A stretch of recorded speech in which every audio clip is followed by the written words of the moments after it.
We begin with the Federal Reserve. On Friday, the Department of Justice served the Federal Reserve with grand jury subpoenas, threatening a criminal indictment related to my testimony before the Senate Banking Committee last June. The threat of criminal charges is a consequence of the Federal Reserve setting interest rates based on our best assessment of what will serve the public, rather than following the preferences of the president.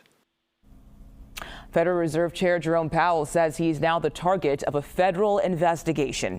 According to Powell, he faces criminal indictment because of testimony he gave back in June about a multi-year project to renovate the Federal Reserve buildings. You may remember Powell has repeatedly faced sharp criticism from President Trump and members of his party because of his refusal to lower interest rates. This morning, CBS News correspondent Natalie Brand asked the director of National Economic Council, that's Kevin Hassett, if this investigation would undermine the independence of the Fed. Here's what he said. I guess the question is, if you think the building costs $20 billion or $10 billion, do you think at some point that it's appropriate for the federal government to investigate? And it seems like the Justice Department has decided that they want to see what's going on over there with this building that's, massively more expensive than any building in the history of Washington. And if I were Fed chair, I would want them to do that. I think that it's really important to understand where the taxpayer money goes and to understand why it goes this way or that. All right, let's go live to CBS News Justice correspondent Scott MacFarlane. Scott, can you walk us through what we know here? This was acknowledged, if not announced, by Jerome Powell himself, that he's the subject of a criminal investigation by the Trump administration's Department of Justice.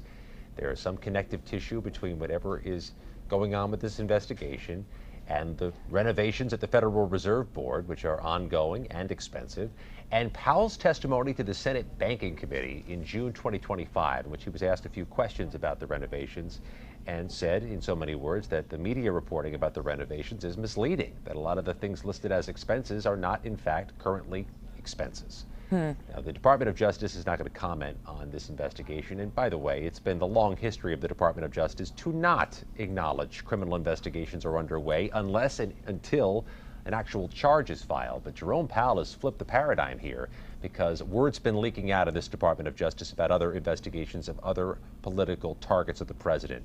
California Senator Adam Schiff, James Comey, the former FBI director, Letitia James, the New York Attorney General, the latter two of which were at one point charged before their cases were dismissed. Jerome Powell has taken this and controlled the message and announced this investigation himself and said that this is just a pretext to try to influence his office. So what else are you watching for here as the details continue to unfold? Well, let's look at the reaction and the fallout of this. First of all, let's take a look at a joint statement issued by Federal Reserve Board chairs past.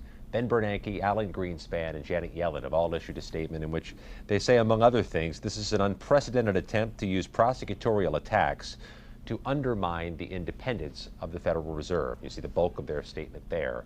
But if there's political ramifications, those could be critical because Jerome Powell's term as Federal Reserve Board chair is to end later this year. The president has been very keen and very unsolicited in telling us he wants to nominate a replacement who may be more prone to lower interest rates more quickly.